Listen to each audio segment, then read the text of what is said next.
Comment ça, il n'y aura pas de tomates dans la livraison? Mais tu sais très bien que moi j'ai besoin de tomates pour mon service, c'est pas possible. Enfin, c'est pas la première fois que tu me fais le coup en plus, là je vais encore devoir courir partout. Encore une galère de la restauration. Julien! À table! J'arrive! Bonjour à tous, aujourd'hui on se retrouve pour le podcast à table. Salut Julien! Ça va Mokhtar? Julien, aujourd'hui on a un invité de marque de fou malade. C'est qui Julien? C'est le roi du burger, la nouvelle étoile montante de ce marché-là, Monsieur Jam de Black & White. Bonjour Jam, comment ça va? Ça va et vous? Déjà, premièrement, merci à toi d'avoir répondu à cette invitation pour le podcast à table. Jam, on va pouvoir découvrir ton parcours au travers de ce podcast. Julien, en fait, comment ça se passe en fait dans le podcast à table? On vient faire quoi chez nous ici? Pour les gens qui nous écoutent, ils savent comment ça se passe, mais on va le répéter. Ouais. Pour Jam, par exemple, qui n'est pas forcément au courant, à quelle sauce il va être mangé. Ah, il est pas au courant, il est venu quand même. Il est venu quand même. Ah bah ouais. Alors du coup, on va commencer par une entrée où il va nous raconter un peu son parcours, ce qu'il a amené à monter Black & White, comment il en est arrivé là un petit peu. Ensuite, on va passer au plat de résistance où il va nous raconter un peu ses galères, comment il a fait pour faire que Black & White soit la chaîne qu'elle est aujourd'hui. Ouais, en plus, je crois qu'il y a vraiment un sujet et lui aussi va nous raconter, parce qu'on passe du monde, en fait, de la création de contenu au monde de la restauration avec sa réalité. C'est ça. Ensuite, le dessert, les perspectives de développement pour l'enseigne Black & White, ou même s'il a des projets perso à côté qui souhaite développer. Il en a quelques-uns, je le vois de plus en plus aujourd'hui créer du contenu, sur les réseaux, j'ai vu ça.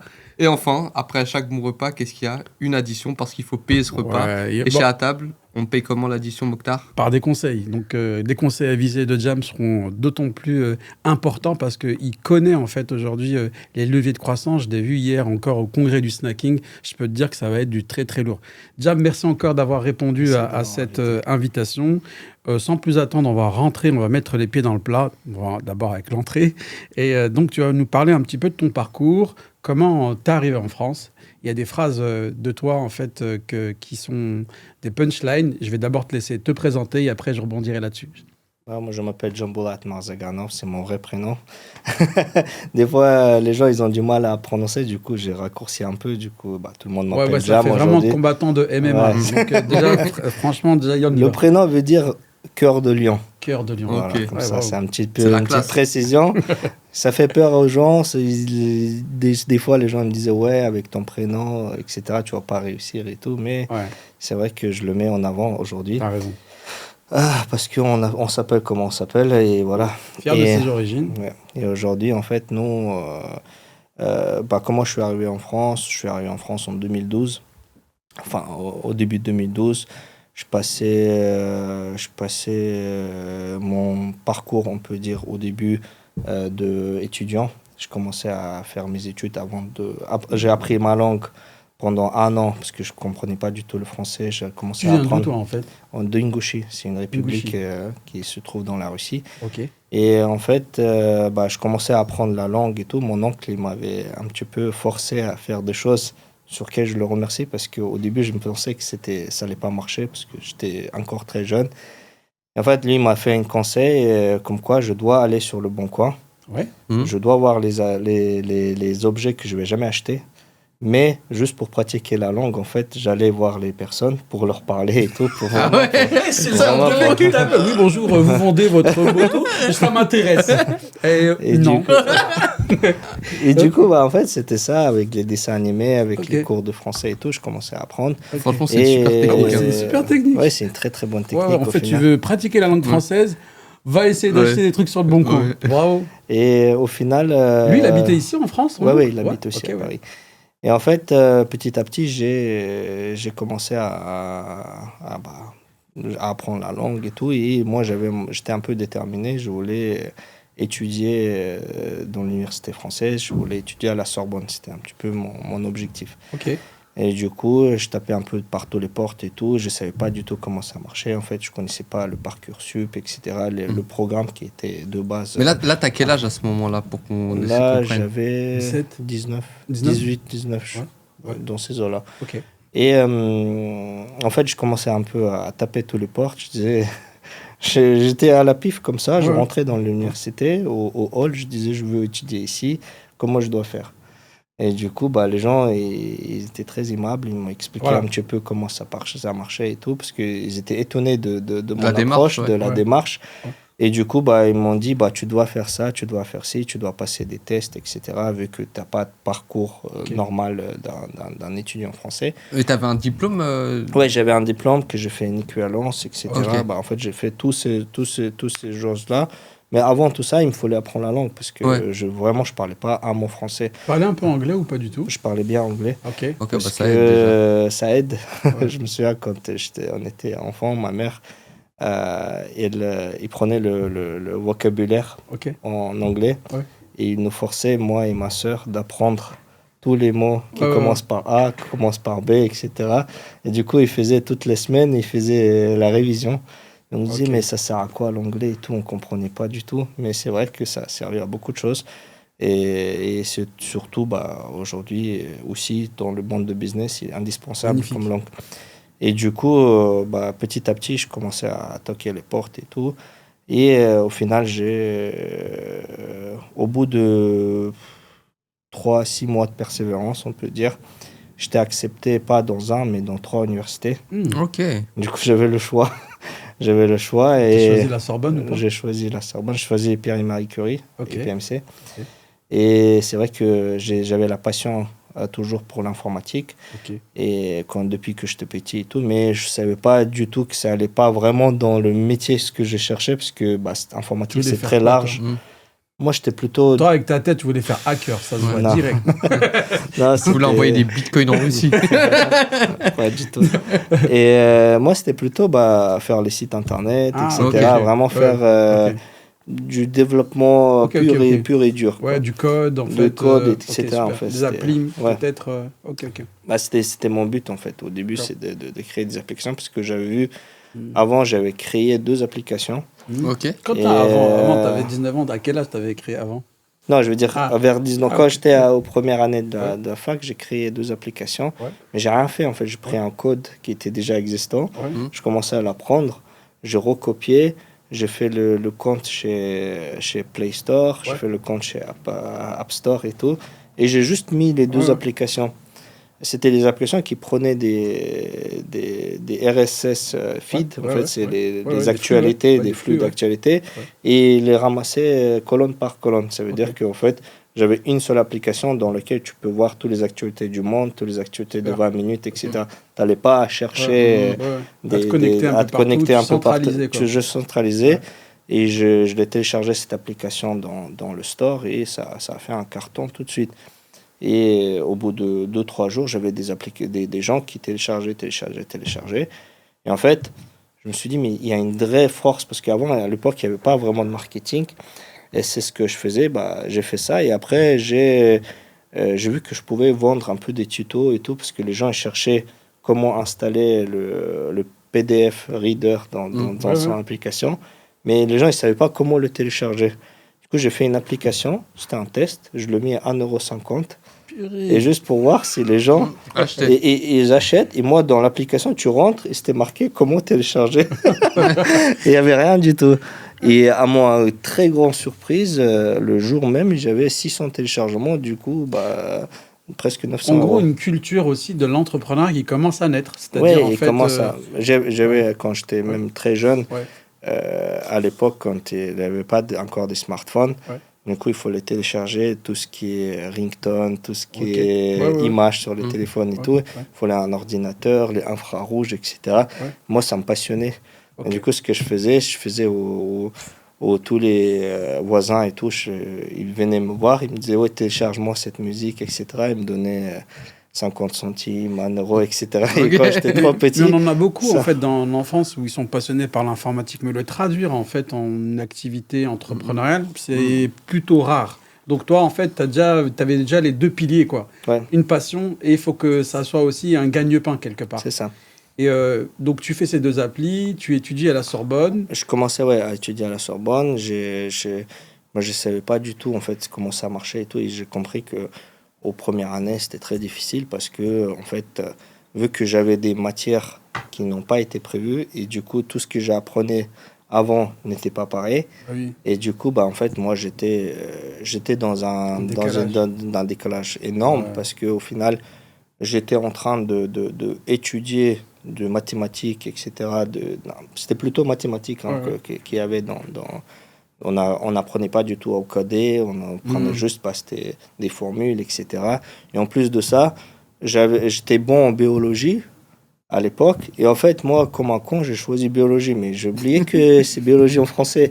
Et comment je vais apprendre tout ça? Non, mais c'est incroyable. Et j'avais en fait les 3 matières, plus la matière supplémentaire, que j'ai choisi biologie, du coup. T'imagines, toi, même l'énoncé du problème, il faut essayer de le comprendre. Et c'est ça. Et au final... mais malgré tout ça, première année, j'ai réussi à avoir le deuxième semestre, j'ai pas réussi à avoir le premier semestre. Ouais. Et en fait, mais quand même, malgré tout ça, vu que je voulais vraiment étudier et tout, au biologie, quand même, j'ai eu la meilleure note de classe, parce que tout le monde s'en fichait un peu, tu vois, tout ça. Et en fait, tout ça est né, et je commence un peu à entreprendre, je commence un petit peu à faire un peu de travail à gauche, à droite, pour essayer de peut-être faire du consulting, etc., pour les gens et tout. Sur le métier un petit peu du digital, du marketing. Oui, j'ai commencé à vendre des sites internet, etc., parce qu'en fait, à l'époque, je me souviens, j'allais chez un coiffeur, et il me disait, ouais, tu fais quoi et tout. Juste dit comme ça, j'ai une agence, j'avais rien. J'ai une agence, je fais des sites internet. Salut les amis de la com, vous avez tous des agences. Et quand je lui disais ça, il me disait, ouais, mais t'as vu, moi je cherche le site internet et tout. Je me dis, mais combien il va payer? Et dans ma tête, je ne veux pas le prononcer le montant. Et c'est lui-même. Il me dit, ouais, mais je ne sais pas si pour budget de 1000 euros, j'arrive à faire. Je me dis, mais pour 1000 euros, je t'en fais 5. Je dis, ouais, t'as vu. 5 sites et un gratuit. Je dis, ouais, t'as vu, ça serait chaud et tout, mais vas-y, je vais te faire et tout. Et j'ai pris les 1000 euros. Et du coup, en fait, je fais le site sur Wix, et qui m'a pris peut-être 20 minutes à faire. Et je le mis, il était très content. Ça va, les honoraires pour 20 minutes à 1000 euros. En fait, j'ai compris un truc. À l'époque, j'ai compris vraiment un truc. C'est que l'accès à l'information, c'est quoi? C'est plutôt comment tu présentes, c'est qu'est-ce que tu vends et si tu connais ton prix. Ça veut dire qu'en fait, demain, il ne faut pas vraiment être un génie pour faire du business, mais voilà. Et en fait, petit à petit, pour en venir un petit peu au Black and White. Mais il y a quand même un épisode entre Black and White. Et là, tu crées cette fameuse agence. Les gens, tu écoutes le marché. En France, on te connaît parce que avec Ibra, vous créez du contenu. J'allais en venir. Et donc, je t'en prie, vas-y, dis-nous comment et en ça fait, petit à petit, je commence un petit peu c'était juste un soir comme ça, et j'ai un ami qui m'envoie. C'était un ami à moi.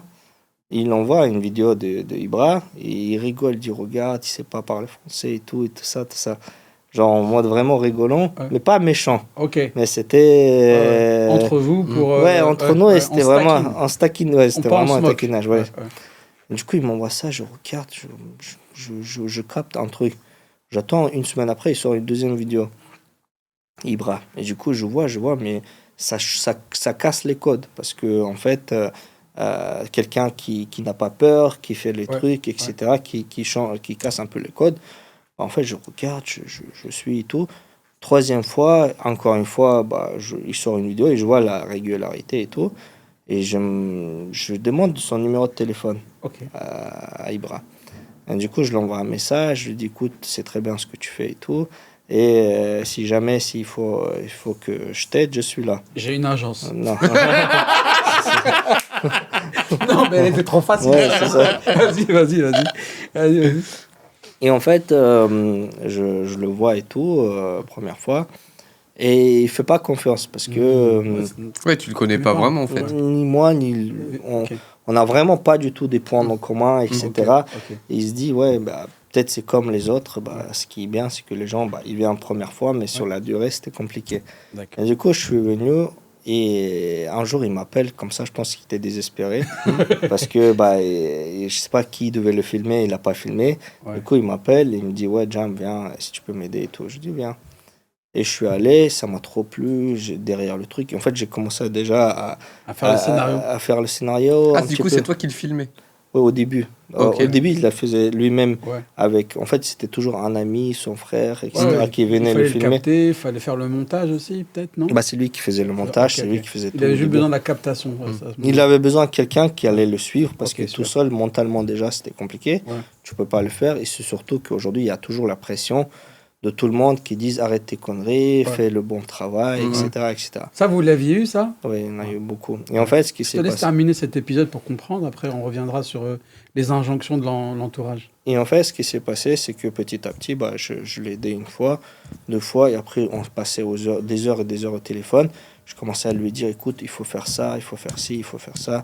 Et en fait, je scrollais YouTube tous les soirs pendant des heures et des heures, des YouTube américains, YouTube de l'Europe, etc., etc. Tu avais une Pour analyse, trouver- toi, déjà, en Ouais, fait, je commençais vraiment d'un beaucoup à analyser. script de vidéo. Tu avais les bases d'un... En fait, On lui, l'appelle- il avait vraiment des choses qui voulaient... Parce que lui, il était fermé à rien. Ok. Du coup, moi, sauf dans la limite on avait, dès le début, on s'est imposé une limite. C'est que, bah, en fait, on va pas casser un peu les... Comment dire on va pas aller au-delà De ce qui est toléré, de ce qui est toléré. Ouais. légal, de ce qui Ouais. est... ok. Et Et c'est par surtout- vos valeurs et par la loi. Partout. Ok, ok. C'est surtout, en fait, aujourd'hui, on savait que si on commence à emprunter ce chemin-là, ça va pas nous amener dans les bonnes directions.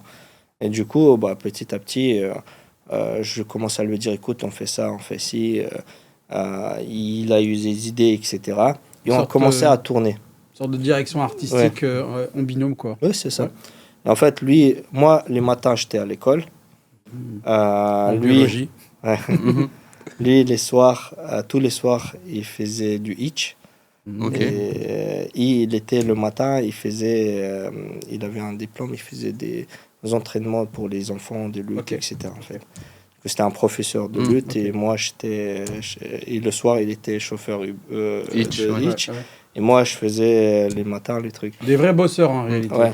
Du coup, quand on avait le temps, tous les samedis et dimanches, on allait tourner toute la journée. Toute la journée, on tournait. Et en fait, on était épuisés parce que des fois, en une journée, les caméras cachées, les pranks, à l'époque, en fait, tu pouvais pas les filmer en une journée. Ouais. Du coup, des fois, les tournages, ils pouvaient durer 2 semaines, 3 semaines, Ouais. parce que capter les réactions des gens, etc., c'était un peu compliqué. Et surtout, bah, en fait, quand tu vois qu'il n'y a pas de vue, quand tu vois qu'il n'y a Ouais, bah vraiment ouais. pas de Ça tape le perspective, moral. ça tape un peu le moral, mais tu sais que Faut réguler. si jamais bah, tu vas faire tout ce qui est possible, si jamais ça marche pas, bah, ton destin n'est pas fait pour ça. Ouais. Mais il faut essayer toutes les portes avant de fermer. Et qu'est-ce qui fait tenir dans ces moments-là? Parce que vous avez une vie compliquée, il fait hitch, le matin il fait des entraînements, et en fait, pendant un long moment, en fait, tout ça, ça paye pas, en fait. Il n'y a pas d'argent qui rentre des vidéos Ouais. YouTube si tu Il fais y a- 200 il y a- vues. ouais.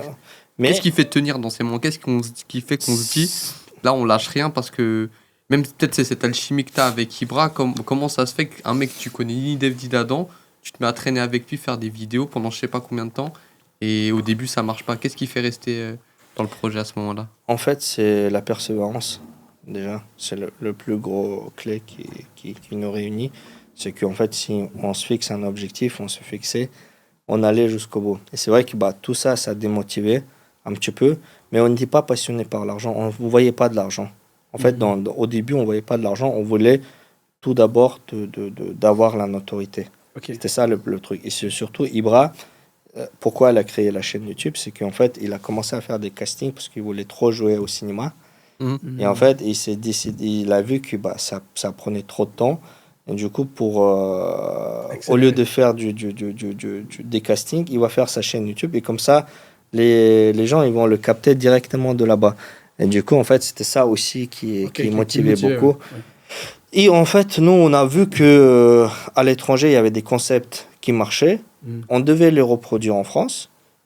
1, 2, 5, 10, il allait marcher quand même dans notre tête. Là, on est en quelle année? Là, on est en En 2014 2016. 2016. Ok. 2016, 2015, 2016. Ok. Et en fait, ça a commencé ça marchait pas.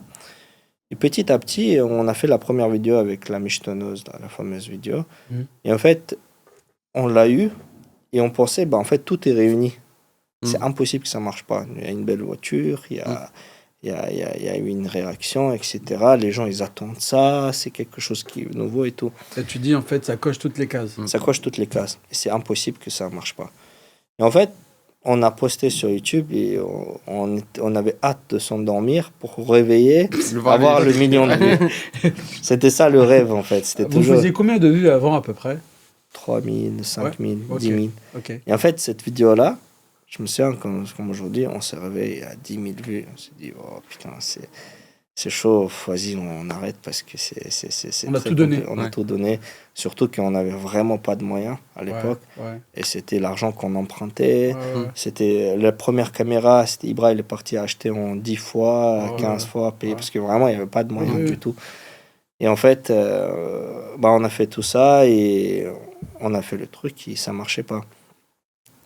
Et un jour, je regarde, je suis sur Facebook, il y a un ami à moi, alors, il a une page sur Facebook et je vois que ça marche. Il y a la notoriété, ça marche. Et surtout, Facebook, tu mets un like et ça se partage directement. Et en fait, petit à petit, j'appelle les bras, je dis, attends, j'ai une idée, peut-être ça va marcher. Et on fait ça. Il y a une page qui s'appelait Minute Buzz à l'époque, ça marchait beaucoup. Il avait 3-4 millions d'abonnés. Je pense qu'il ne savait pas comment la monétiser. Et du coup, ce que je lui ai proposé, je lui envoie un message, je leur ai dit, écoutez, je vous envoie un extrait d'une vidéo. Est-ce que vous pouvez la publier? Déjà, ça va marcher. Et de deux, je vous paye. Il m'a dit, ok, 50 euros. Il m'a dit 50 euros. Je lui ai dit, vas-y. On envoie 50 euros. Et en fait, on a fait quoi? On a fait la vidéo et on a coupé à la fin et on a dit à suivre sur YouTube. Du coup, cette vidéo-là, on la poste sur Facebook et ça a fait un carton. Ça a fait le million de vues. Et après, les gens ont commencé à s'intéresser. C'est qui Ibra? Pourquoi il fait ça? Est-ce qu'il a d'autres vidéos, etc., etc. Du coup, ça a ramené le trafic naturel sur YouTube. Top. Et la vidéo qui avait 20 000 vues à l'époque, il est passé à 150 000 sur YouTube. Et plus d'1 million sur Facebook. Et en fait, je me suis dit, c'est là la voie qu'on doit amener. Du coup, on fait une deuxième vidéo. Et avant de la poster sur YouTube, on fait le chose de Facebook et après on YouTube. Et en fait, en Facebook, toujours on a pris. Et on a créé du buzz, 2-3 pages. On a acheté de la pub. En fait, sur d'autres plateformes et pour ramener du flux. Et on amène et on fait et ça cartonne. Et 1 fois, 2 fois, 3 fois, 4 fois. Et après, on a vu ces vidéos-là qui ont vraiment cartonné. Et en 2017, on était invité par YouTube. On était la chaîne numéro 1 en croissance en Europe. Ah ouais. Parce qu'on a fait plus de 300 000 abonnés, on a fait en 24 heures. Ah ouais. Parce que ça a vraiment... on a du taf sur la table alors. Ouais. Mais à l'époque, en fait, il suffisait de ramener l'intérêt sur toi. Ouais. Et ça marchait. Et en plus, parce qu'il n'y avait pas beaucoup de concurrence. Aujourd'hui, la concurrence est énorme. Et aujourd'hui, les formats verticaux, ils ont tout cassé. Et en fait, ce qui s'est passé, on a ramené vers tout ça. Et on était très contents parce que les gens commençaient à... Donc ça va en 2017, là? Oui, c'était en 2017, on a eu le pic. Ouais, 2017, c'est la reconnaissance, même par YouTube, de tout le travail qui a été fait. L'intuition, la persévérance, la difficulté, les emprunts, les 10 fois sans frais. Est-ce que vous commenciez à pouvoir vivre de cette activité ou pas encore? On commence un petit peu à toucher de l'argent. Un tout petit peu. Et en plus de ça, à l'époque, en fait, il y avait les métiers d'influenceur n'étaient pas reconnus à l'époque. Et on ne savait pas comment ça allait vraiment marcher. Et surtout, avant, on était payé, je crois, peut-être 150 euros par million de vues, entre 100 euros par million. C'était vraiment très peu. Contrairement aujourd'hui, mais aujourd'hui, là, comme j'ai dit, il y a beaucoup de concurrence et c'était vraiment très facile aujourd'hui de faire la monétisation. Et surtout, on n'avait vraiment pas eu des placements produits. On n'avait pas du tout. Parce que les gens, ils ne voulaient pas acheter de pub chez Ibra. En fait, parce qu'ils avaient peur de personnages et ils disaient non, c'est pas, ça ne colle pas à notre image et tout. Alors qu'on avait, par exemple, des collègues youtubeurs, je vois qu'ils font 4 fois moins de vues, ils ont 10 fois moins d'abonnés, mais ils arrivent à vendre une publicité à 30 000, 40 000 chez Orange, etc. Je me dis, mais c'est... l'image de marque, la notoriété, le sponsoring. Pourquoi on est le truc? Après, j'ai dit à Ibra, franchement, je pense que là, on a quelque chose dans les mains. Et il faut qu'on exploite tout d'abord pour nous, mais en même temps, il faut qu'on change ton image. Parce que ton image, aujourd'hui, il faut qu'il devienne un petit peu plus net, plus clair pour les marques et tout.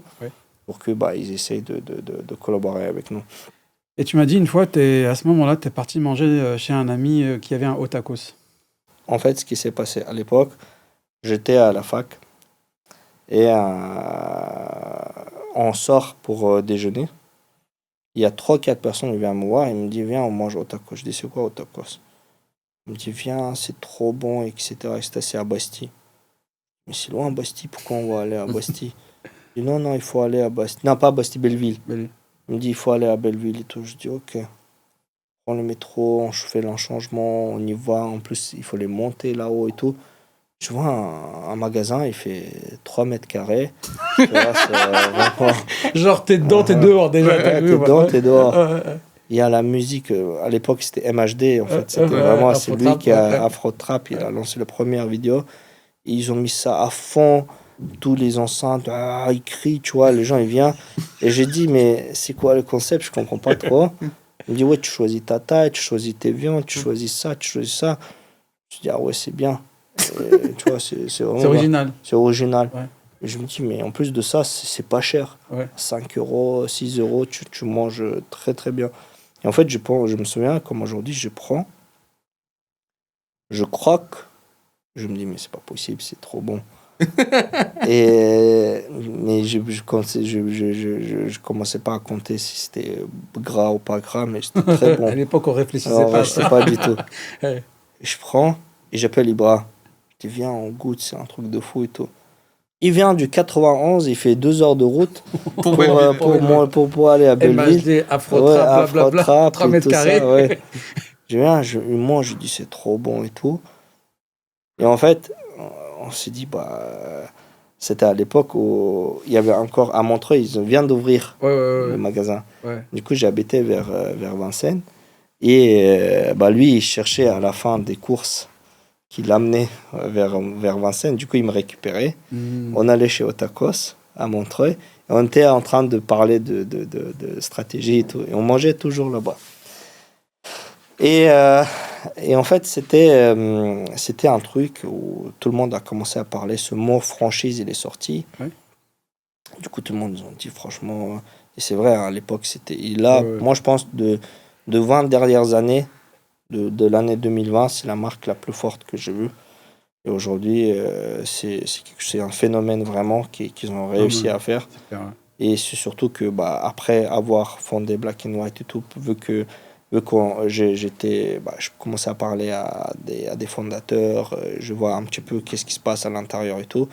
Et je vois qu'en fait, eux aussi, c'est un success story parce qu'à l'époque, on me disait, mais il y avait des gens qui venaient au comptoir, ils ouvraient le tacos, ils disaient sors-moi des frites.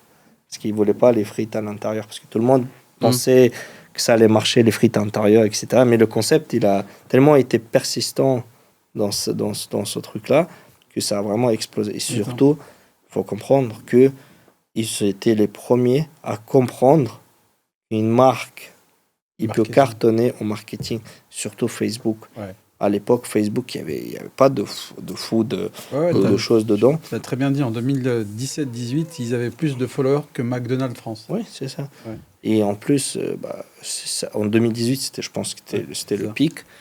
Et en fait, j'avais une crêperie qui était en face de fac.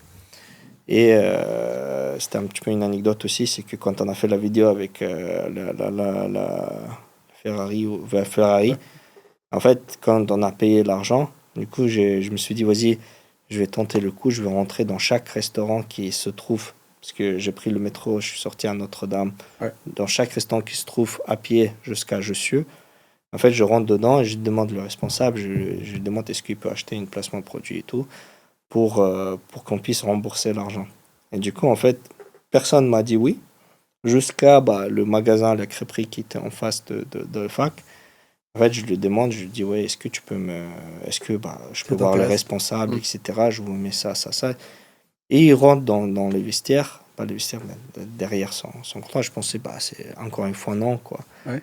Je me souviens, comme aujourd'hui, il sort avec sa doudoune, il met sa main dedans, il me donne 250 ou 300 €, je ne me souviens pas exactement. Il me le donne à moi, il me dit, mon ami, j'ai rien compris. Mais pour ta persévérance, pour ton truc, je te donne ça. Et j'étais très... D'ailleurs, je le remercie beaucoup. Ça s'appelle Casa du Panini. C'est le crêperie qui est juste en face de Jussieu. Et c'est lui qui franchement, c'était lui la première partie de tout Black and White. C'était vraiment grâce à lui. C'est 250 €. Tout part de 250 €. C'était la personne. Et en fait, on l'a mis en publicité et tout. Ouais. Et c'est là, après, quand on a fait la vidéo, ça fait des 10 millions, 11 millions de vues. Ouais. Et en plus de ça, il y avait un autre burger. Et il a fermé après. C'était juste collé là-bas. Je me suis dit, vas-y, avant de rentrer chez moi, je vais quand même tenter, parce que c'était le restaurant qui était le plus proche. Je rentre là-dedans, et lui aussi, il me paye. Et du coup, j'ai ramassé 500 € en total. Et du coup, en fait, c'était très, très bien. Et au final, ce qui s'est passé, lui, il a eu des gens qui sont venus. Après la vidéo, ils ont dit « Ah, t'as passé chez Ibra TV et tout. » Ils comprenaient rien. Ils comprenaient rien, mais beaucoup d'étudiants venaient et disaient « Ouais, ça. » Et vraiment, il ne sait pas ce qui se passe et tout. Et je reviens chez lui, il me dit « Ouais, viens et tout. » Je dis « Viens. » Et il me dit « Ouais, merci pour la pub et tout. Ça a bien marché, tout ça. » Je dis « Ouais, je te remercie toi et tout. » On parle un petit peu. Et il me dit « Ouais, écoute, j'ai un ami qui a un resto à Châtelet. Il sait pas trop quoi en faire. Est-ce que tu veux qu'on se le rencontre? » Je dis oui. Je viens le voir. Il était en train de faire un bar à Châtelet. Et je viens le voir. Je commence à lui expliquer un petit peu. Au début, il me connaît pas. Il sait pas que je parle pas bien français et tout ça. Ouais, il m'écoute, mais ça se voit, tu vois, au début. Et quand même, je persévère, tu vois. Je viens, je reparle 2 fois, 3 fois, 5 fois, 10 fois, 20 fois. Ah, tu reviens. Je reviens pas pour le déranger. Pour manger. Des fois, je reviens pour manger, mais 2 fois, il était là, en train de faire les travaux, et je viens, je dis, est-ce que je peux t'aider? Est-ce que je fais ça? Et en fait, petit à petit... il accorde son attention. Il accorde son attention et il me dit ouais, tu veux, c'est quoi ton projet et tout. Je dis il faut qu'on ouvre un tacos. Il me dit ouais, c'est bien et tout. Il regarde tout ça et il voit que c'est quelque chose de bien et tout. Et après, il m'a donné cette phrase là. Je me suis mis dans comme aujourd'hui. Il me dit écoute, mais pourquoi tu vas travailler pour quelqu'un d'autre si tu peux faire toi-même ta marque? Et ça a gravé un petit peu. En disant, tu as une notoriété. Ouais, tu fais la même chose, mais tu vas travailler pour quelqu'un, alors que tu peux travailler pour toi. Allô, Ibra? Je dis, j'arrive, je suis à 2 heures. On va à Montreuil. Et je commence à lui dire ça, Ibra. Au début, on ne croyait pas, ni moi, ni lui, parce que, en fait, tu sais, les paroles, c'est bien, mais... Si ça ne se transforme pas en un premier point de vente, ça reste des idées. Ça reste des idées. Ouais. Et en fait, petit à petit, je me souviens, il y avait une application qui faisait des lives, ça s'appelait Periscope. Je l'ai ouvert, cette application, et en fait, c'était pour draguer les filles, tu vois. Parce que c'était en live, tu pouvais parler et tout. Je prenais les numéros, tout ça. Et en fait, à l'époque, je regarde, et je vois, chacun il met des commentaires là-dedans. Il me dit, ouais, t'as vu le burger de lui, t'as vu le burger de lui, t'as vu... C'était un influenceur très connu dans l'Europe de l'Est. Et tout le monde parle de ses burgers à lui. Je me dis, c'est quoi ça? Mais je rentre dans chaque live. Dans chaque live, tout le monde pose des questions. Est-ce que tu as mangé chez lui? Est-ce que tu as mangé chez lui? Est-ce que tu as mangé... Je me dis, mais c'est quoi ce truc et tout? Et je rentre et je regarde. Et lui, il est là. C'est un très gros influenceur, rappeur et tout. Et il est là, il a fait sa marque. Et en fait, je vois sa marque, je me dis, mais comment il a réussi à faire ça? Parce qu'il a fait du qualité premium.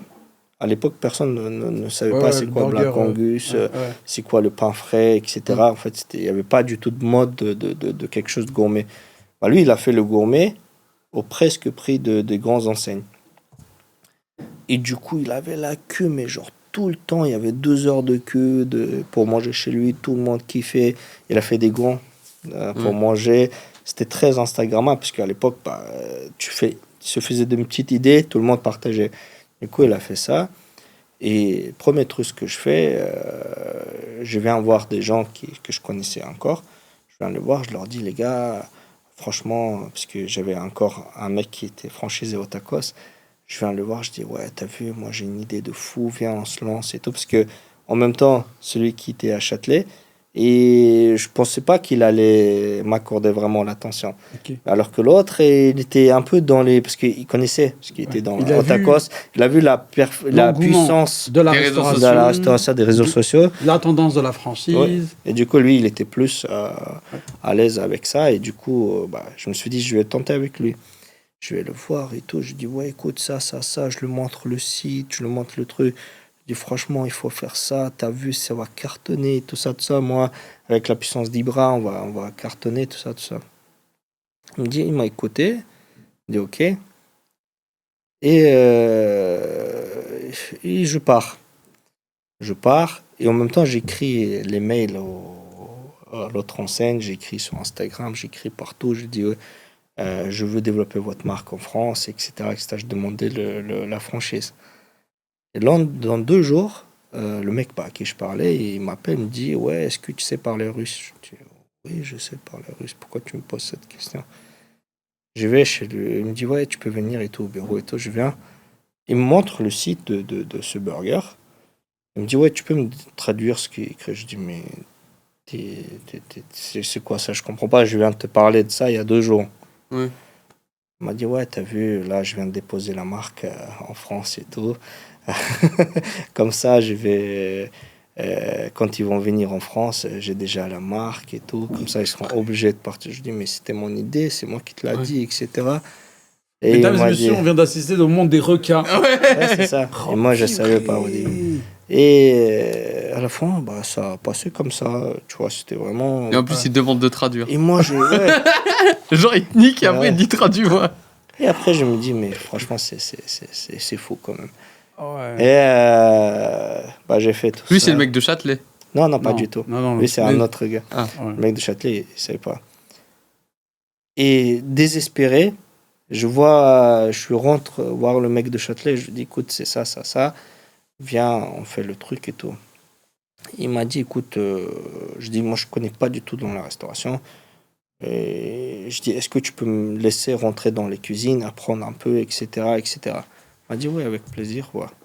Immersion, je rentre, je commence à faire des recettes. Il m'a appelé son chef. Il m'a beaucoup aidé. Hein. Il m'a appelé son chef. Ah, ok. Toutes Son les chef, intuitions, je lui ai les idées, expliqué il te met à qu'est-ce qu'il disposition ses voulait. cuisines, ses gars pour faire tes tests. Oui, c'est ça. Ok. Et c'est surtout, lui, il commence son chef, qui était d'ailleurs un chef très reconnu, commence à m'aider et tout. Je lui explique le truc, il est très gentil, il a bien capté l'attention, il voulait trop m'aider. Et je ne m'attendais pas de eux, parce que après, quand je commençais un peu à parler et tout le monde disait, ouais, c'est un méchant, il n'est pas bon, etc. Alors que, au contraire, c'était lui, la meilleure personne que je connaissais. Alors que le gentil, il a déposé la marque. Il a déposé la marque. Oh, Ça n'a pas passé, parce qu'en fait, quand il a déposé la marque, il m'a annoncé ça. Ouais. Le jour même, j'ai appelé toute leur structure. Je leur ai dit, attention, il y a quelqu'un qui dépose la marque en France et tu tout. veux jouer le con Faites avec moi, attention à tout t'inquiète ça. pas, je parle russe moi aussi. Ouais. Et au final, j'ai appelé tout le monde, j'ai appelé même un avocat ici. J'ai fait tout pour qu'il ne dépose pas la marque. Il n'a pas pu déposer parce que ça n'a pas été enregistré. Ok.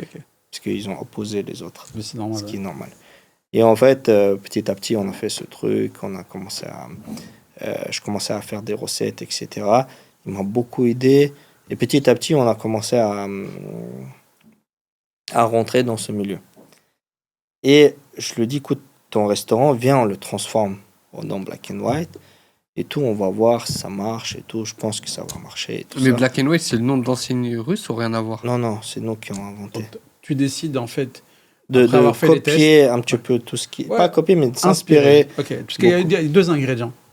C'était déjà le savoir-faire de Jam, de sentir les tendances. Ouais. Comme avec le Facebook pour aller sur du YouTube.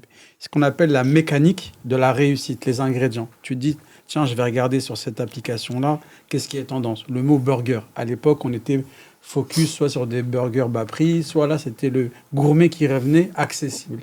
Les codes un peu chic, casual food. Là, tu y vas, tu fais tes tests. Le mec de Châtelet, tu lui dis, écoute, mon intuition, j'ai vu qu'il y a les ingrédients Et en plus, on a une locomotive de com.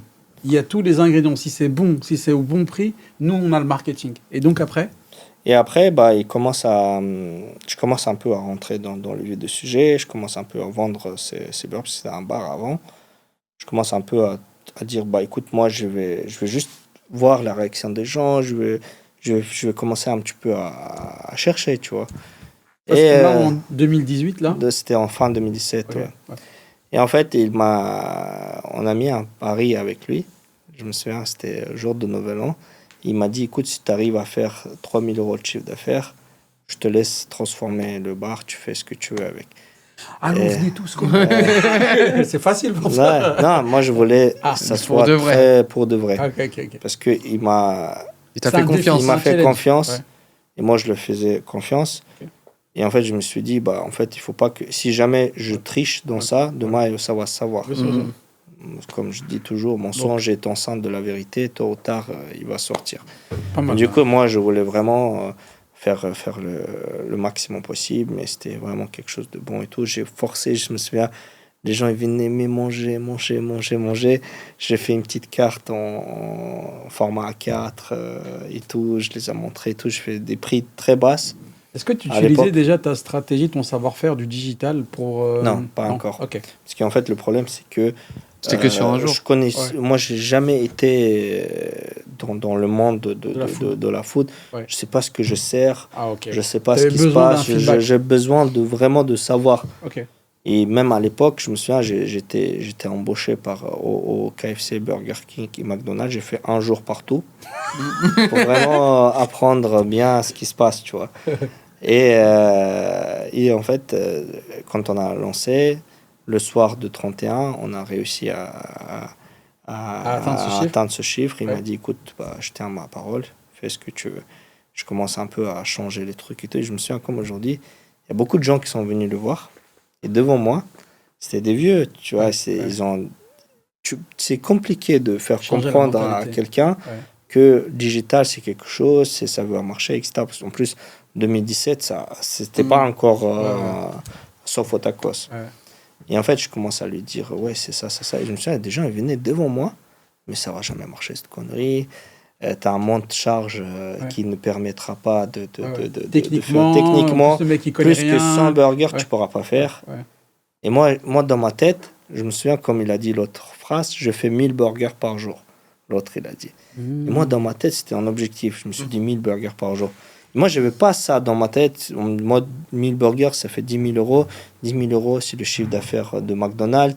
Tu vois, dans ma tête, je me suis dit, j'ai pas vu tous ces obstacles. Toi, tu as vu que cet influenceur-là, il s'est fixé un challenge. En fait, toi, tu t'es dit, on peut reproduire. Il a parlé de Black Angus. J'ai cherché du Black Angus.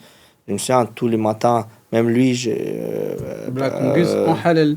Oui, et moi, j'ai essayé de faire les choses. En fait, je voulais pas du tout mettre cet accent-là comme j'ai fait exactement comme au tacos. J'ai jamais dit, j'ai jamais parlé de ça, mais moi, j'ai compris un truc, c'est que en France, on est 60 millions. Moi, je veux que ces 60 millions, tout le monde puisse être des clients. Et en fait, c'était vraiment cet axe-là. J'ai jamais communiqué. Jusqu'à maintenant, on fait jamais de communication dessus. Donc, produit qualitatif. Mais produit qualitatif, Black Angus. Déjà, Black Angus, c'était impossible de trouver pour faire des burgers. En plus, faire ça en halal, c'était... tout le monde me disait impossible. Je me souviens, matin, on rangeait, à 5h du matin. Les gens ils pointaient du doigt. Ils disaient, ouais, ce con-là, encore une fois, il vient chercher du Black Angus, regardez lui et tout. Et petit à petit, en fait... Comment on gère la critique ? De rien, c'est un moteur. Mais à ce moment-là, tu es tout seul ou Ibra, il est avec toi? Oui, il est avec moi toujours. Il est toujours à côté de toi? Il est toujours à côté de moi. Mais en fait, comme il y avait beaucoup de travail sur YouTube et beaucoup de travail dans la restauration, on ne pouvait pas faire les deux en même temps. Donc, on a deux chefs de projet. Et en fait, moi, on s'est naturellement réparti les tâches. Lui, il s'occupait purement de YouTube. Moi, je m'occupais purement de restauration. Mais quand j'avais besoin de lui, il venait. Quand lui avait besoin de moi, je venais. Et en fait, ça a marché. Et je me souviens, comme aujourd'hui, je suis parti chercher partout les fournisseurs de viande sur Google. Et à 50e pas, je trouve un fournisseur de viande qui est sur Paris. J'appelle chacun, je leur dis, ouais, écoutez, je veux 1000 steaks par jour, etc. etc. Et je tombais sur quelqu'un à la fin, c'était un Argentin. Je lui dis, ouais, j'ai besoin de Black Angus et tout. Et je lui appelle. Et il me dit, ouais, attends, je vous rappelle et tout. Il me rappelle, dans 20 minutes, son associé. Il me dit, ouais, c'est très compliqué, mais peut-être, mais t'es sûr, vous êtes sûr que c'est 1000 burgers et tout. Je dis, ouais, sûr. Et en fait, on fait le truc. Et les premiers jours des ouvertures, avant l'ouverture officielle, on n'avait pas les 1000 burgers. Ouais. On a ouvert peut-être 6 janvier, mais vraiment en mode shadow. Et le 13 janvier, c'était vraiment une vraie ouverture. Et je me souviens, du 6 au 13, je commandais 1000 par jour. Juste pour que lui, il fasse confiance et qu'il ne fuit pas. Mais réellement, on vendait 200, 150, 200. Et ce qu'on faisait tous les soirs, on faisait des maraudes pour donner aux gens et tout. Mais en final, c'était de la perte. Ouais. Et toi, c'était pour gagner ce fournisseur-là et la crédibilité. Oui, c'est ça. Et en fait, vu que moi, je commandais les 1000, il était content. Et moi, on ne pouvait pas, financièrement, tu ne peux pas tenir 1000 burgers. Ça fait déjà 6 jeter 800 burgers. Tu vois, 800 steaks, c'est beaucoup. Hein. Et je me suis mangé quelques-uns quand même. Ouais. Mais je faisais double steak, triple steak aux gens, juste gratuit pour que même maraude, etc. Ouais. Et là, le 13, ouverture officielle. 13, ouverture officielle, on était choqués parce que déjà du 6 à 13, il y avait de plus en plus de gens qui venaient. Après, le 13, ouverture officielle, ça a cartonné. Et du coup, c'était le jour où on a fait le 1000 burgers. Vraiment symbolique. Après, tu as utilisé aussi ton savoir-faire de marketing, de communication à ce moment-là ou pas ? J'avais trop peur parce qu'on ne savait pas comment faire. Mais on a fait le marketing. On était un peu débordés parce que dans ma tête, c'était Ibra, il dit j'ouvre le burger, ça va marcher le lendemain. Mais ce n'était pas comme ça. Du coup, petit à petit, on a amené vers ça et au final, ça a bien marché. Juste pour qu'on comprenne bien, ça veut dire que le 31 décembre, tu fais 3 000 €. Entre le 1er et le 5, le gars, il te passe les clés. Enfin, comment ça se passe ? Où tu as les sous pour refaire les travaux ? Non, j'ai pas eu de sous. C'est lui qui m'a prêté des sous. Il t'a prêté des sous et en 5 jours, tu fais... Non, on n'a rien fait. On a juste changé la bâche et on a enlevé le fût à bière. On a laissé comment c'était et on a mis juste les écrans derrière pour mettre les menu boards. Ok. Mais à ce moment-là, il n'y a pas écrit black and white. Et on a mis l'enseigne. Pas l'enseigne, mais on a juste changé parce que c'était même pas une enseigne. C'était un truc au bâche, là, tu vois, qui faisait le tour. On a un peu les ingrédients du succès. L'intuition que tu avais sur un burger gourmet, mais qui soit avec des prix accessibles, avec des produits qualitatifs, avec un petit peu aussi une manière, les fameux gants noirs mis en forme. L'intuition, elle est bonne le 13 janvier. Quand est-ce que le premier point de vente, maintenant que tu es rassuré sur cette idée, il ouvre réellement avec ton concept, ta charte. C'est ça, le 13 janvier. Le 13 janvier, il était ouvert. Mais on n'avait pas de charte. En 2 semaines. C'était la charte d'ancien restaurant. On n'avait pas vraiment eu la charte. Et c'est une ascension fulgurante après ? Ça a marché trop bien au début. Mais en fait, le problème, c'est que je me suis aperçu de l'opérationnel. Je me suis qu'on est nul, qu'on ne sait pas gérer et que les gens, ils vont faire les heures d'attente, mais au bout d'1 mois, on n'aura plus personne. Donc, du coup, au bout de 2 mois, 3 mois, les chiffres ils ont chuté. Capacité à délivrer les 1000 burgers dans un timing assez raisonnable. C'était impossible. Pourquoi ? Parce que au début, l'attente était d'1 heure, 45 minutes, 1 heure. Parce que le problème, c'est que je fais confiance à tout le monde. Parce que je suis allé voir des amis et tout. On m'a dit, lui, il faut mettre lui, il faut mettre lui, il faut mettre lui. Au final, j'ai juste mis des amis qui travaillaient. Le problème, c'est que personne réellement... le problème, c'était opérationnel. Personne n'était formé en opérationnel. Et du coup, finalement, vu l'attente, vu le truc, au final, les gens, ils étaient là, mais sans être là, au final. Tu vois. Et tu as remodifié les équipes, tu as changé un peu l'organisation ? Oui, en fait, ça a duré 3 mois, 4 mois, comme ça. Et après, j'ai vu les chiffres flamber, parce qu'on faisait 1005 des fois les journées. C'était trop dur, parce que 1005 à faire à Châtelet, avec les charges et tout, tu fais la faillite très rapidement. Et en fait, au final, ça a pris un petit peu le temps pour que les équipes, au final, je les ai rassemblés tous. Je les ai dit, écoutez les gars, soit on change tout, soit on peut pas travailler. Et jour le lendemain, de 25 employés, il nous reste 3. Ah ouais. Ils ont fait tous, ils ont démissionné. Et ils avaient un petit peu... C'était un peu malheureux d'un côté, mais aujourd'hui j'ai un peu la pitié pour ces personnes-là qui m'ont fait ce coup-là. Parce que aujourd'hui j'aperçois que c'était pas... C'était un peu L'opportunité. un peu de jalousie, un peu de trucs, etc. Parce que, t'as vu, tout le monde sont partis. Et moi, j'attends les échos. Après, moi, je fais pas très attention aux échos aujourd'hui. Très loin aujourd'hui. Mais les gens ils disaient, ouais, t'as vu, ils sont partis pour que tu fermes, etc. etc. En fait, c'est une tentative de sabotage. Ouais, c'est ça. C'était un peu vraiment sabotage. Ouais.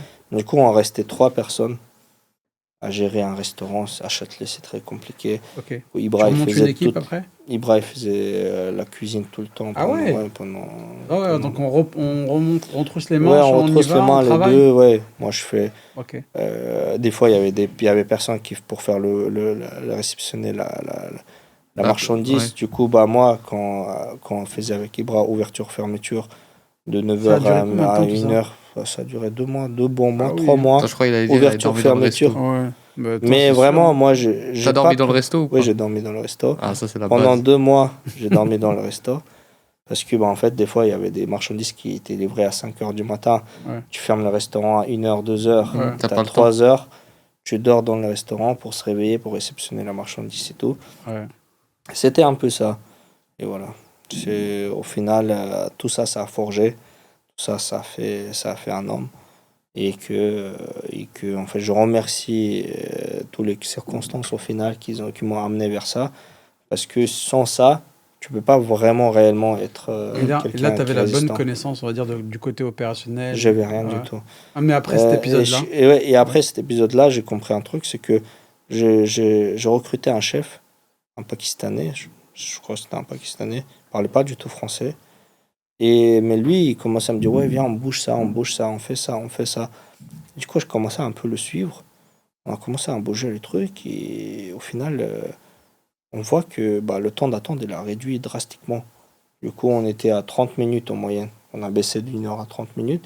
Okay. Et là, on était à 15 minutes, 12-15 minutes. Ok. Après, il m'a ramené quelqu'un d'autre. C'était lui qui a eu une invention, on peut dire, parce qu'on a mis une tablette qui a diffusé la caméra de l'entrée du magasin. Il calculait le nombre de personnes qui rentraient. Du coup, il mettait les steaks en pré-cuisson et tout. Et du coup, lui, il m'a aidé beaucoup. Au final, on a anticipé le rush, on a anticipé le truc. Flux. Au final, les gens ils étaient servis en 7-8 minutes. Top. Et grâce à ça, on a vu que les chiffres ils commencent à remonter. Après, on a commencé à appuyer sur le marketing et tout. Et ça a redécollé. Okay. Du coup, on avait cette période creuse et ça a redécollé après. Top. 1 an d'activité, bilan de Châtelet après? Ouais, ça 1,4 million, ça a fait. C'était en perte parce qu'on offrait tellement à des gens. Parce qu'en fait, nous, on avait cette règle que tous les influenceurs, ils mangeaient gratuitement. Surtout les pertes on ne savait pas combien commander, qu'est-ce qu'il fait, etc., etc. Ça a fait une perte, mais le succès du concept pour vous, il était déjà là. C'est ça, il était déjà là. Jam, comment on passe de 1 point de vente, on a expérimenté, à on se lance en franchise? En fait, il y avait beaucoup de personnes qui venaient, parce que comme j'étais tous les jours dans le restaurant, beaucoup de personnes venaient, ils me disaient, viens, on doit faire une franchise. J'ai des otakos. Souvent, il y avait des gens qui avaient des otakos parce qu'ils ont vu le succès là-bas.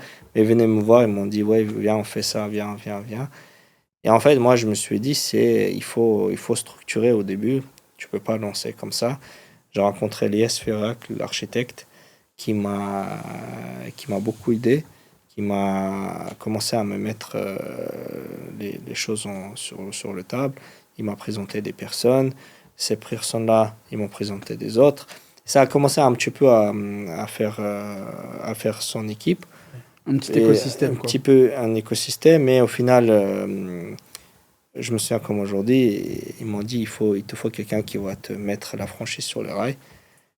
je sais pas si je peux donner son nom, mais je pense, parce que après, non, je veux pas ça va aller faire une mauvaise pub. Non. Mais en fait, il y avait une personne qui était prétendant de dire que c'était la personne qui a.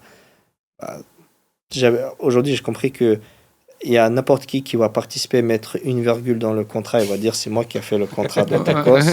Tu vois, et personne qui va peut-être assister à une convention d'Otakos, il va dire c'est moi qui est fondateur d'Otakos, tu vois.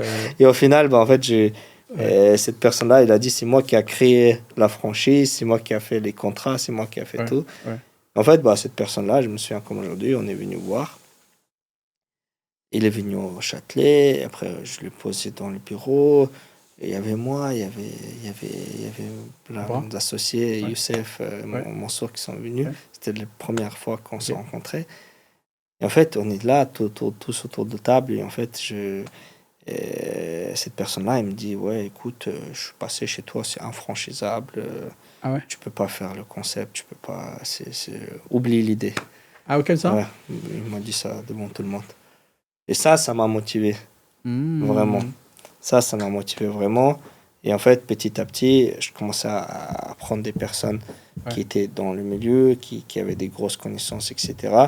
Et on a fait les choses. Petit à petit, on a ramassé une équipe. Et cette équipe-là commençait à avoir des franchisés et tout. Mais encore une fois, on a fait un échec parce que je voulais débaucher des gens sans avoir les moyens.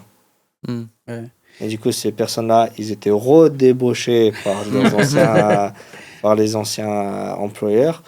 Et en fait, les personnes qui m'ont ramené, ils m'ont tous, je me souviens comment je les ai appelés, ils m'ont dit ouais, tu dois me rembourser mon droit d'entrée, etc., parce que je ne veux pas faire de bâtiment. On peut dire qu'il y avait peut-être deux développements, c'est-à-dire deux phases, on va dire. Puisqu'on en avait échangé. Tu parlais de Youssef et de Mansour à qui vous aviez accordé la master franchise en Belgique, qui ont développé leur activité avec vous, avec votre vision, avec les produits, mais ils ont pris ce territoire-là. Et tu parlais aussi d'un développement aussi en France, un partenariat stratégique. On en parle de celui-ci? Oui, on a fait un partenariat avec une groupe qui commençait à se naître. C'était Lies qui me les avait présentés à l'époque. Au début, ils pensaient à gérer que le territoire du Sud. Oui. Et au final, j'ai rencontré toutes ces problématiques-là. Et du coup, ils m'ont dit, viens, on te fait gérer toute la France. Et on a tendu la main parce que c'était soit ça, soit on allait couler. Oui. Quoi. En gros, tu savais que toi, il y avait un savoir-faire de réseau. Et en fait, après, le problème, ce qui s'est passé dans cette association, c'est que je ne savais pas réellement à qui je suis associé. Du coup, j'avais 2 personnes en face de moi. Au final, j'en avais 6. Et je ne savais pas qui c'était, comment c'était. Après, au final, j'ai appris que les enjeux, les gros intérêts et tout, et qu'ils avaient des conflits entre associés qui étaient ingérables et tout. Et ça a amené vers une déception aussi, parce que au final, en fait, pendant 1 an, ça a explosé. Ça a fait 60 signatures. Des ouvertures de fous, etc. Et en fait, ils n'ont pas su gérer les moyens financiers parce que de base, c'était un groupe de restaurants avec différentes marques, mais au final, il n'y avait qu'une seule marque qui marchait. Et surtout, ça ne s'est pas fait. Que soutenir, en fait, au niveau opérationnel... Financier, c'est très difficile parce que déjà, financièrement parlant, c'était des restos. Ils encaissaient les royalties, mais qui ne couvraient pas moitié de salaire. Et ça, au final, tu ne peux pas tenir longtemps comme ça. L'économie qui ne tient pas. Ouais, et personne n'était payé. Ça commençait un peu à partir en cacahuète. Et du coup, vers 2023... De cette expérience, tout de même, en fait, on peut en tirer une chose, c'est que la marque, elle plaît. La marque, elle plaît. La marque, elle plaît. Le modèle, contrairement au monsieur qui avait dit pas de franchise, il y a une volonté de franchiser et il y a un savoir-faire que tu peux distribuer. Pendant ce temps-là, je dirais en Belgique, ça fonctionne bien, c'est plutôt stable. Ça fonctionnait très bien en Belgique. En fait, une croissance plus réduite, mais plus stable. C'était stable. Il n'y avait pas de... En fait, Belgique, j'ai toujours... je me suis dit, je peux dormir tranquille. Là-bas, c'est 10 points de vente, ça Il y avait 10 points de vente, je crois. Et aujourd'hui, aujourd'hui, il y en a 11. Okay. Et en fait, à l'époque, comme c'est un petit pays, tu ne peux pas faire non plus une trentaine, quarantaine. Mais la maîtrise opérationnelle et la maîtrise de fou qu'ils avaient, Youssef et Mansour, en fait, ça naturellement, ça a fait comme quoi, en fait, on s'est associés ensemble pour qu'on gère la France et la Belgique. Parce qu'en final, quand on a vu qu'on ne pouvait pas gérer la France avec les moyens qu'on avait, et en fait, j'ai compris un truc très vite fait, c'est que mon métier, c'est pas l'opérationnel. J'ai compris. Avec Ibra, on a vite compris que je peux pas gérer, c'est impossible. Moi, personnellement, un savoir-faire. Très, même avec savoir-faire, comme c'est pas quelque chose qui me plaît réellement, qui me passionne, qui me motive, et c'est que je suis quelqu'un qui stresse de base. Et moi, tous les jours, les franchisés qui t'appellent, qui te disent ouais. Et moi, il y avait des phrases sur lesquelles j'étais trop, avec Ibra, on était trop senti très impliqué et très responsable, parce que y a des gens qui t'appellent, qui te disent le soir, t'as vu, j'ai vendu ma maison pour faire un black and white et tout. Au final, il n'y a aucune structure, il n'y a rien qui avance, etc.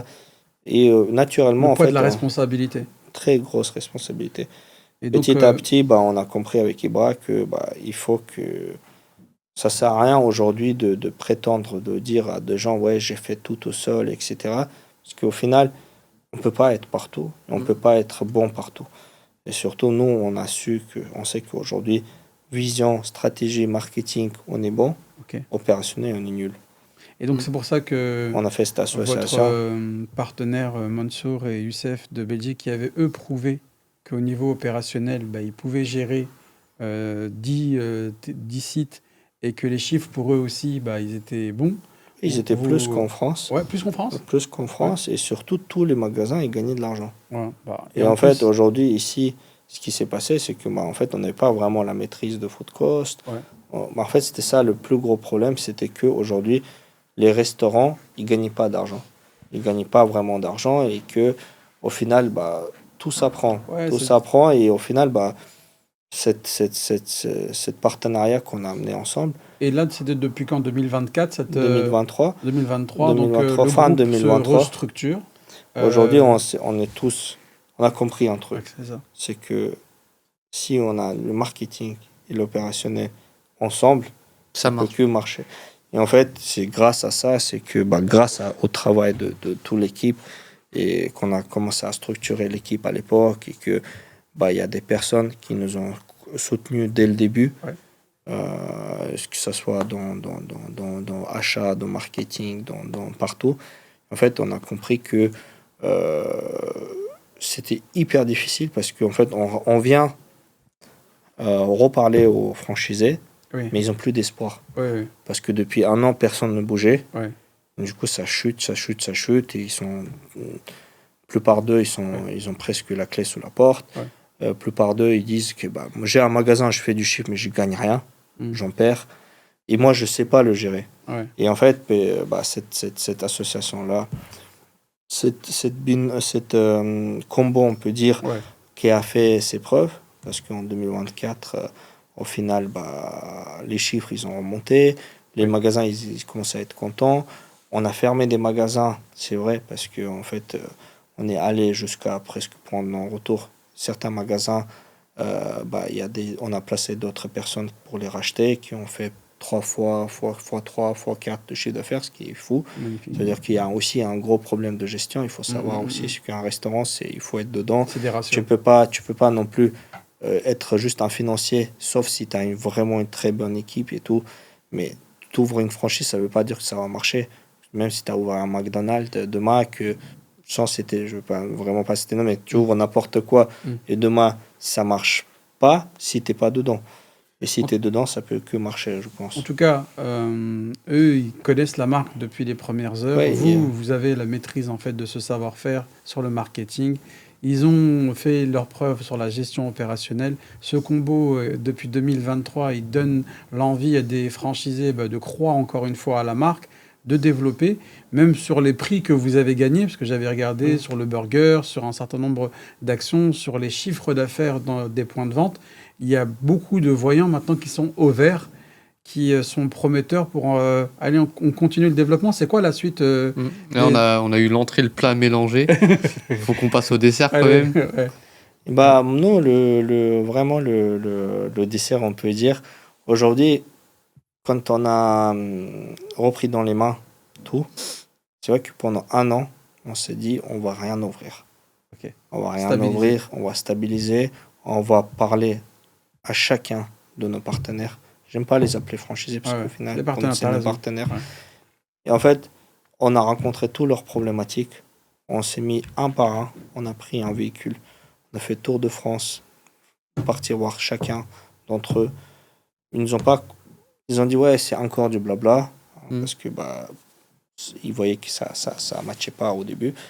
Mais au final, petit à petit, avec on a prouvé que bah on a trouvé par exemple ne stress que je sais pas moi. Tu gagnes quelques centimes par là, quelques euros par là, etc. Du coup, ton magasin il commence à faire du bénéfice, à gagner de l'argent. Et en fait, petit à petit, les gens bah, ils sont devenus plus sereins, plus contents, plus sûrs de projet. Et aujourd'hui, bah, ces personnes-là, par exemple, Tes ils premiers ouvrent. franchisés, tes premiers partenaires, tu as recréé de l'adhésion au réseau et de la confiance. Et aujourd'hui, bah, c'est ces personnes-là qui méritent d'être récompensées, on peut dire. Parce que là, aujourd'hui, si on a même meilleur candidat du monde pour une ville, mais si on a une Ouais. franchisée qui était avant dans Ok. cette ville-là, Ok. on fait toujours la proposition à lui au début, avant de signer quelqu'un d'autre. Et on parle à chacun parce qu'en fait, ils méritent, parce qu'ils étaient dans les moments les plus difficiles. Et aujourd'hui, bah, on leur propose. Et bah, par contre, il ne faut pas qu'ils nous freinent non plus dans le développement.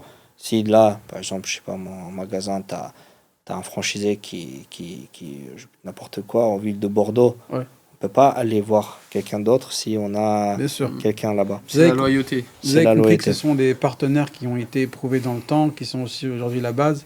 Est-ce qu'il y a une volonté d'élargir vos produits, d'aller à l'international? C'est quoi les grands enjeux de Ou Black même and White? on te voit de plus en plus sur TikTok où tu Ouais. donnes des informations. Ouais, ce restaurant il fait beaucoup de chiffre d'affaires, mais il n'y a pas de bénéfice.